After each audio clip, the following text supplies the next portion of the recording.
attractions and family entertainment centres. It's human resource focused, it's people management focused. So if you'd like to listen in, come on through.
Hello everyone, thank you for coming and thank you for your time.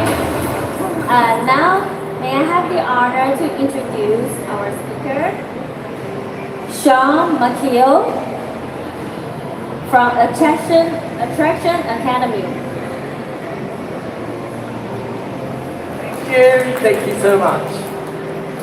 Very intimate group here, so please feel free to come and join us. We're going to have a very small, close group, and we'll stop and start on a needs basis, okay? Let's make this really practical and for your business, okay? All right. So today we're really looking at maximizing the potential of your employees. Let's paint the picture. You spend a lot of money to get your employees in your business. That's your investment, right? Now, if you make an investment on the stock exchange, what do you want to do? You want to manage your investment. You want to watch and monitor your investment. You want to reinvest with your investment so that it grows and it gets bigger and better. So you want your investment to be maximized. You want your investment to become better. That's why you invested. You took the gamble, but you didn't take a gamble. You made an educated decision on your investment, right? Because you thought, oh, I can grow that investment. I can make it better and stronger for me.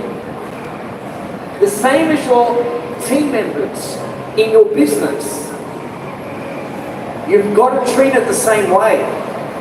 If you recruit people to manage your business, take the same principle. Monitor them. Reinvest in them. Give them feedback. Give them development opportunities so that your investment grows and helps your business thrive. That's what we want to do. So this is what happens in our industry. In China, in Australia, in Japan, in Malaysia, in Singapore, in Vietnam, we have these owners that say, I want to build the best world-class attraction. I want it to be the best service, the best experience, with the best staff, and I want to make lots of money. And this is what happens. They go and get the best design company, and they design the best experience. And they go and get the best ride company, Vekoma, and they put in the best rides. But they forget one thing. They invest in all of the hardware with great design and planning. But their software, their people that deliver the experience, they don't put much planning into it. They don't put much budget into the reinvestment, the development of their people. Except the world-class attractions, they do. Disney, Universal. You look at their systems and they're reinvesting in their people. They're watching their investment in their people. They're managing it really well. That's what makes them world-class. Look, many attractions, and this is AI that's helped me here, and it's not too perfect, is it? But that's perfect for me, because many attractions, family entertainment centers, that don't consider themselves world-class, they just go out and they recruit people.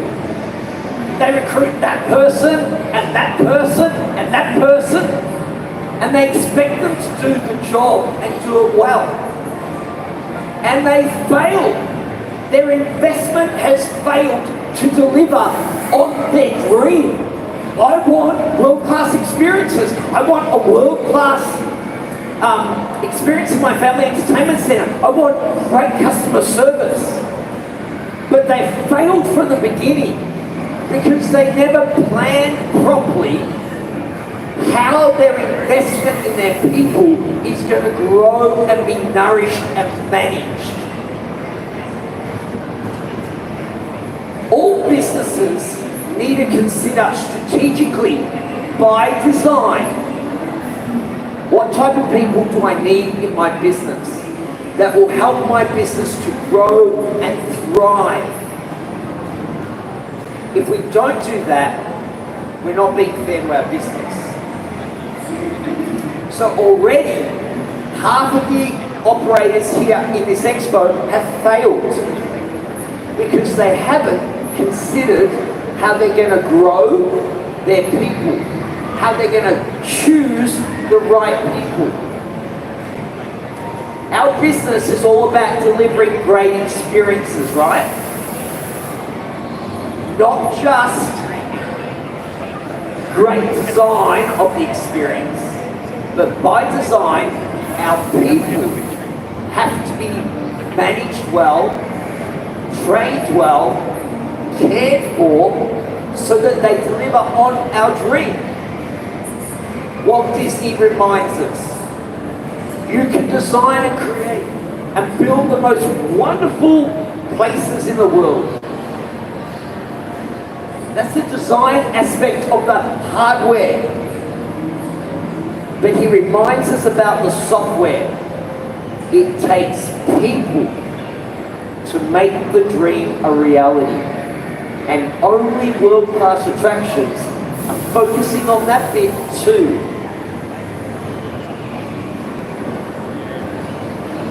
So, the next 20 minutes, 30 minutes, I'm going to talk about how to maximize that investment. What are those world-class attractions, family entertainment centers, water parks, theme parks, amusement parks, standalone attractions? What are they doing to do things so well? They're engaging their team members by design. That means they're sitting down and they're planning before their people come on board, how will I engage my management to do a good job, to deliver on great returns, great sales, great safety, great guest experiences. How will I, by design, focus my team members so that they deliver great guest service? Do you know, if you go out here on the floor and you say, hey, is guest service important? Everyone puts their hand up. Yep. And you go and ask the operators, who has a guest service system? Who has it written down? Who has the training prepared for delivering good guest service? No one puts up their hand, maybe one or two properties. Because they haven't by design planned it extensively, how that service will be delivered.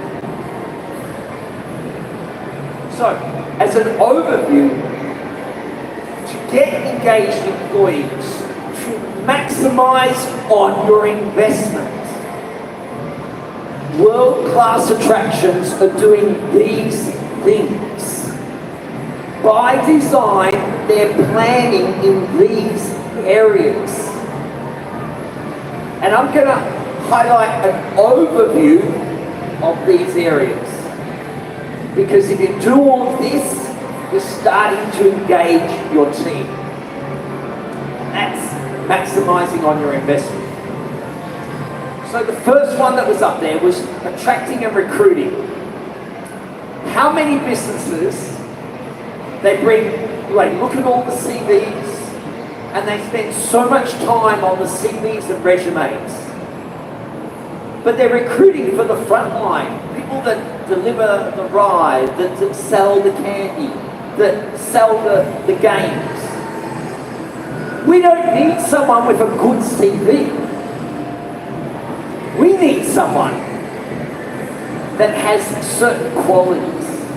So the world-class attractions are saying, what qualities do we need in our business, in our family entertainment center?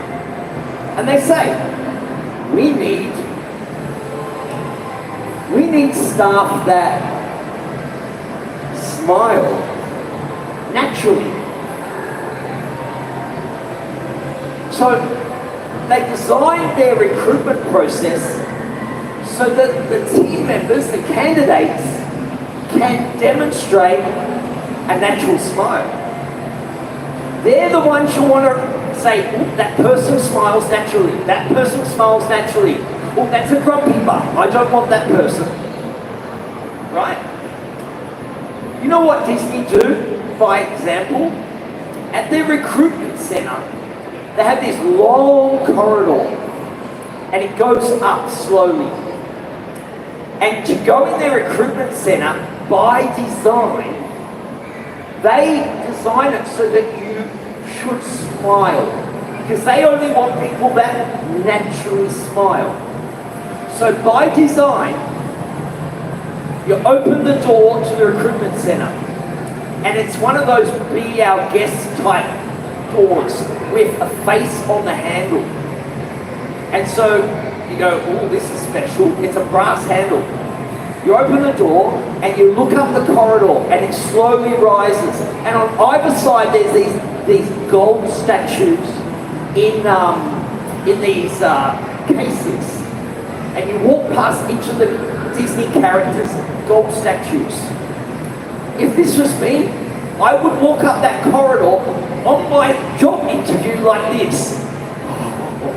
Oh, wow, right? By design, they're setting it up for people to show that they naturally smile. Because it's pretty exciting. And they walk up this long corridor, and at the end is the lady with all the names they're expecting. And she's at the end and she's watching people walk up. She's got your name on a list. They're expecting you for the interview. And you come up and you go, hi, Sean. Yeah, that's it. She kicks me off. She says, well, go and take a seat. We'll be with you shortly. And the next person walks up. Hi, I'm here for an interview. Yeah, Bruce. Thank you. She ticks Bruce off.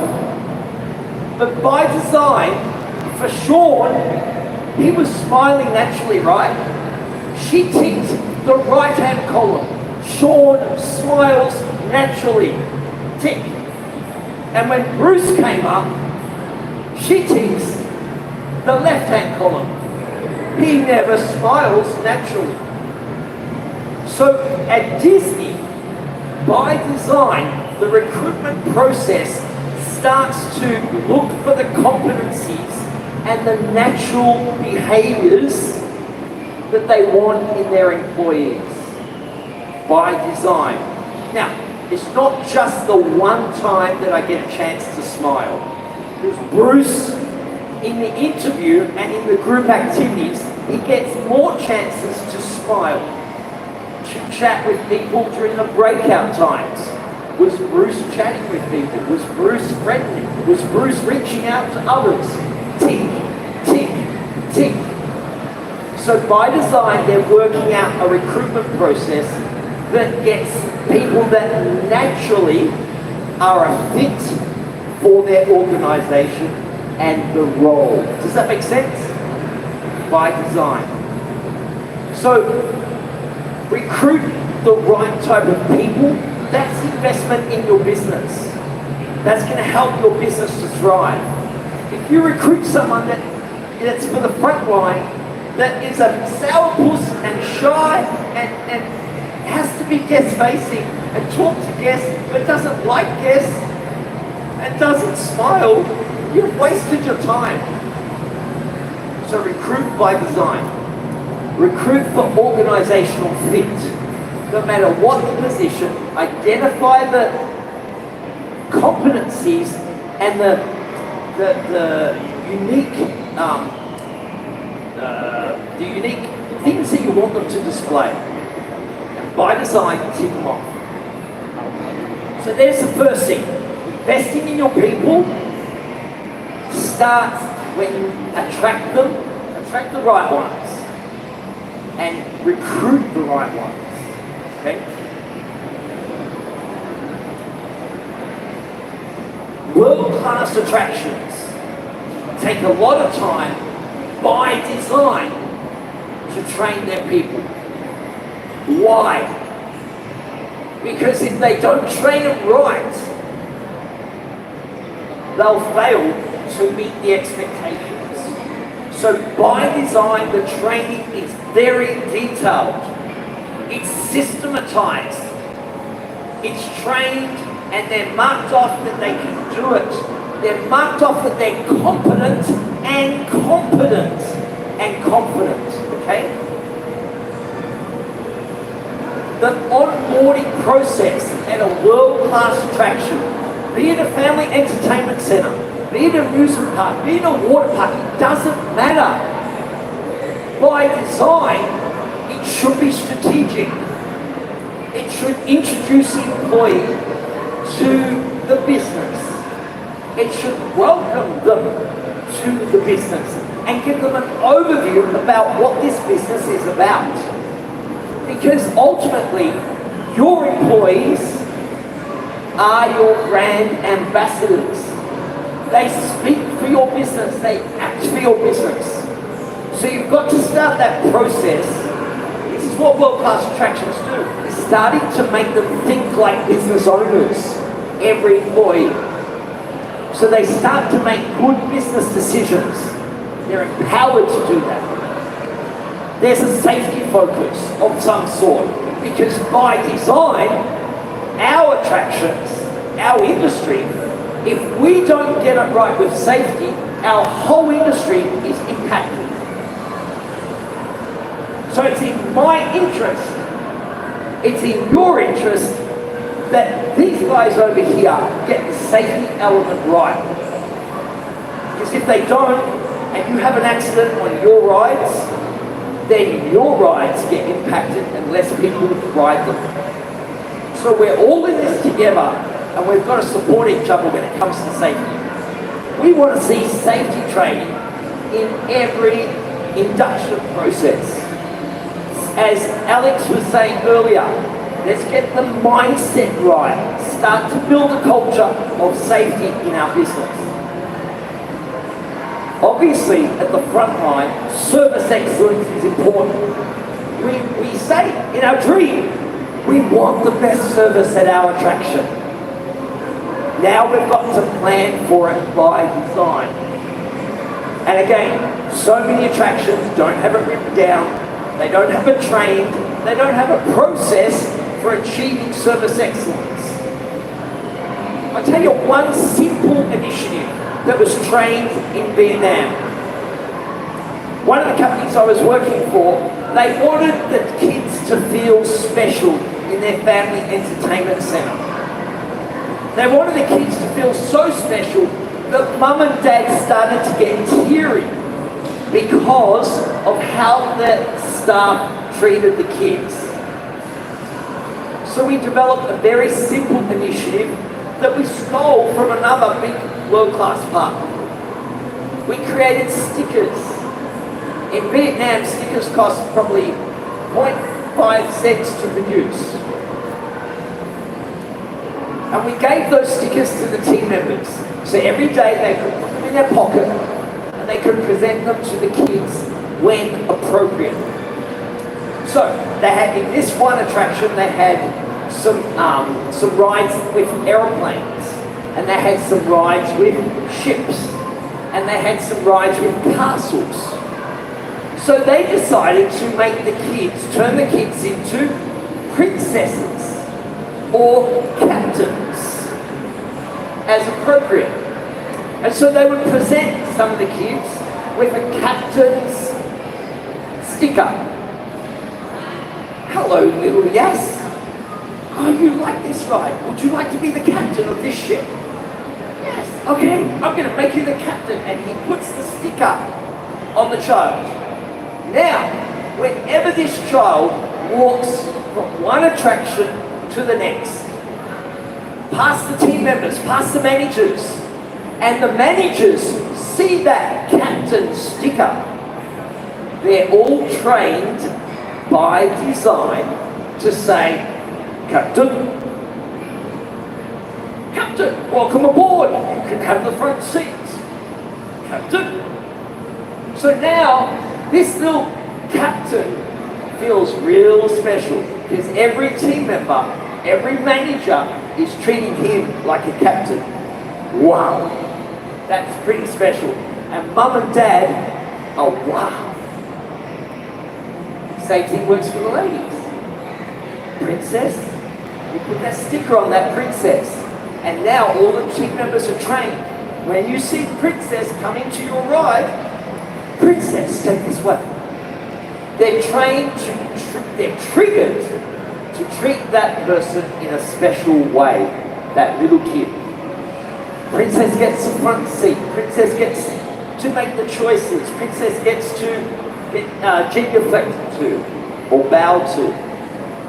Very simple 0.5 cent initiative, but by design so that the kids feel special and mum and dad are pretty excited about their kids being in this attraction. And of course it was trained in the training process and reinforced. Alright, the other parts of the training process is a brand induction. You all have a brand, whether it's a famous IP or it's your own brand. Talk about it and help your team members to understand your brand and be your brand ambassadors. Help them during the induction to go and experience all the food. Know what's in the outlets. Go and check out the retail store in your business. And know where to recommend. Oh, you're after sunscreen, you're after a hat, you're after such and such. They know because they've experienced it. Get all your team members on all the rides, all the experiences, so they know it as your brand ambassador. Then they do a department induction, and then they do an on-the-job induction by design, detailed, planned, engaging. So now we've looked at two areas that you need to focus on to engage your team members. World-class attractions do this. What they also do that we don't notice is that they coach their team members. They create a coaching culture. What a coaching culture really means is that it's okay for me to say, oh, next time could you stand a little straighter? It's okay for me to say that to you, the employee, because you expect it in a coaching culture, right? But if it's not normal, it's hard for the manager to say, stand up a bit straighter, please. Because we think, oh, he's going to take me the wrong way. I don't have permission to tell him and give him feedback on how to improve. But in a coaching culture, it's two-way. I expect you to give me feedback as well on what I do well, what I can improve on how our business can improve our business. It's a two-way process. We expect it from each other. World-class attractions have a coaching culture established. Two-way, not one way. Okay?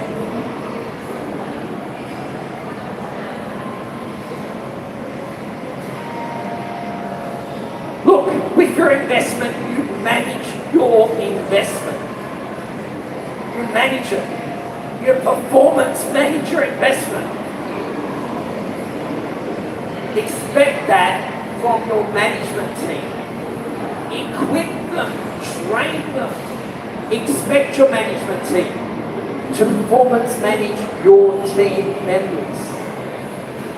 But don't just say it, do something about it. The world-class attractions equip the managers with tools and resources. They take them into the training room and they train them up. They build their competencies to manage well, to give feedback well, to recognize and support and to focus their team members. This is an example of a simple tool that this business developed with us. It's a blank checkbook. So all managers have a blank checkbook in this attraction. Because there's always something that's outside the box. And we train our team members to manage as much as we can. But sometimes they just go, I don't know. So they refer it to the managers. Let's say a t-shirt, a white t-shirt, has got oil on it from a ride.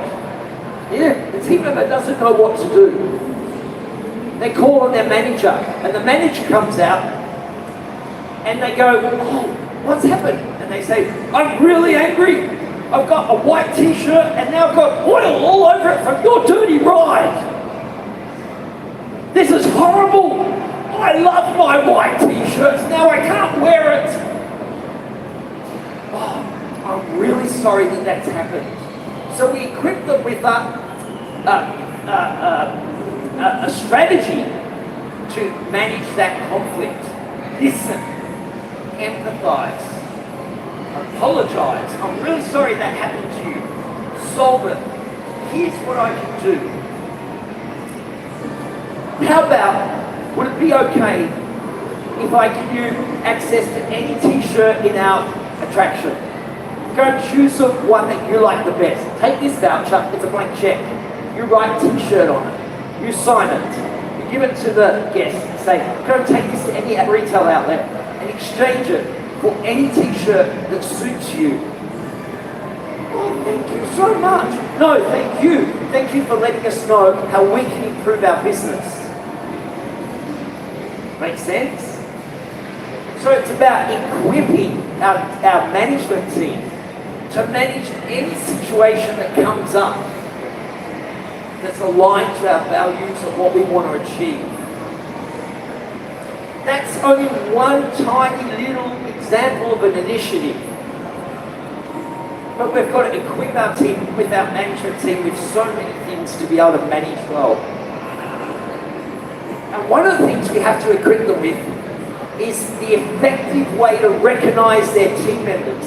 Because we know that our team members, when they're valued, when they're told, well done, that was a really great job, that it needs to be specific, or else they don't know what you're talking about. It doesn't get a double up. They don't keep doing it. So my manager used to say to me, hey guys, Sean, well done, good job today, thank you. And I'd walk out of work from my attraction and go, thanks. I don't know what he was talking about, but I did something well today. Okay? It's not helpful. This is how we need to train by design our management team so that they recognize the team members to keep repeating the behavior we want them to see. So, it looks like this. I'll use your name, yes, if that's okay. Yes, the way that you managed that difficult guest today around lunchtime, that was fantastic. You used open body language, you were calm, and you showed lots of good active listening skills. That was wonderful. You helped the guests to know that we cared for them. You created a repeat visitor for our business. Thank you, Yas. Keep up the good work. Now that was very specific. Better than Yas, good job today. Okay, but what did I do? I was trained. I trained, and I hope you trained your management team to do it like that. And this is what I did. I said, yes.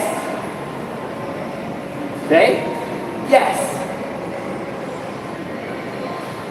The way that you managed that difficult incident around lunchtime, that was really good.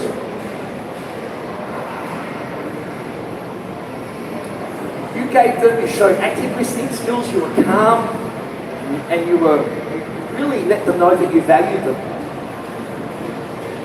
That guest felt like they were really special. Thank you. You created a repeat visitor for our business. Keep up the good work, yes? Step by step, we train our management team by design to give effective recognition that we want to see repeated. That's by design what the world-class attractions, some of the things they do in their training process, to maximize their investment in their people and their management team.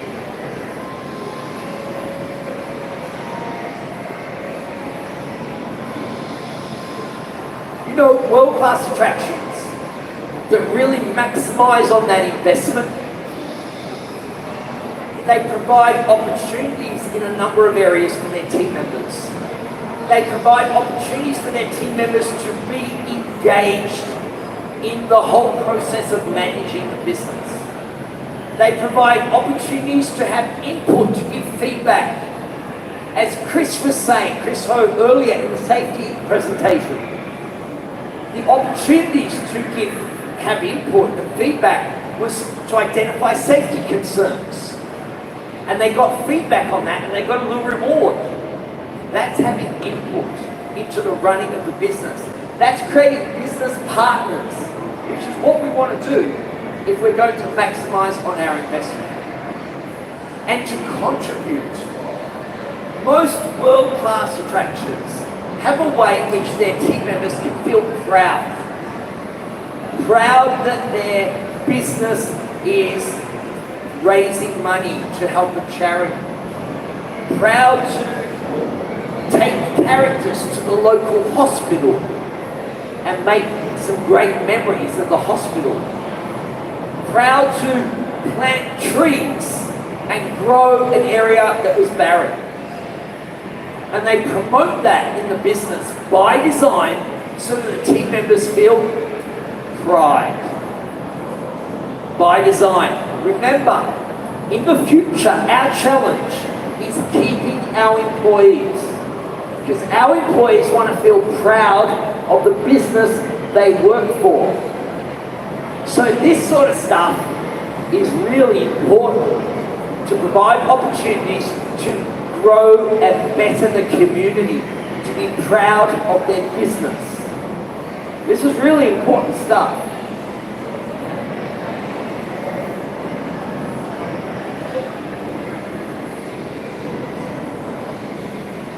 And of course, we cannot miss this one. The importance of communicating. What? This is really important. When I work, I want to impress my boss. I really, really want my boss to be impressed with me.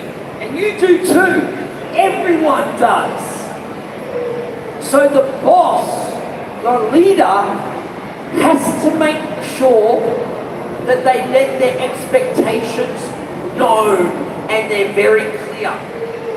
So if I'm your leader, your boss, and I let you know that I think it's really, really important, it's my expectation that any piece of rubbish is picked up. It's not left there. If we see it, and you know that's what makes me happy, what are you going to do? You're going to want to impress me. And so you go around picking up. And I go, oh, that was so great, Gene. That was really good.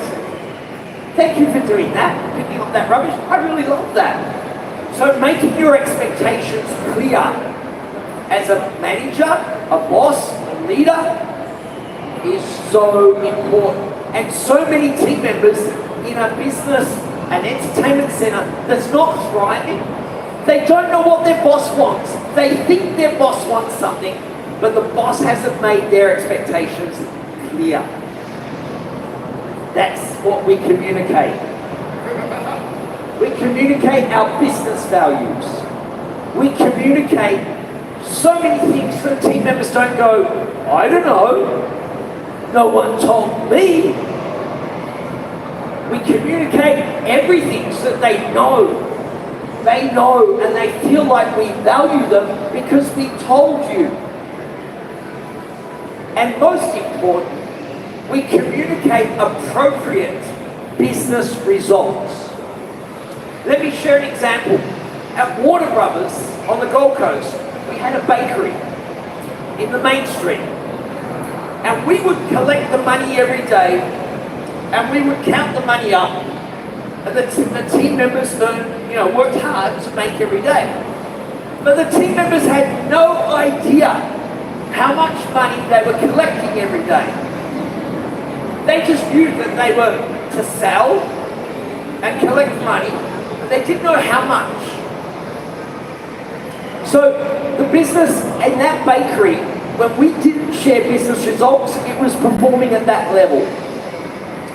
But when we did a trial and we said, okay, we're going to share with you how much you made in that bakery on that day, they could see that when they did this, the profits went up. Or when they said, hey, would you like a sauce with your pie, that the profits went up. So sharing appropriate business results help them to see that they make a difference to the sales. And then we could start to say, hey, have a go at beating yesterday's results.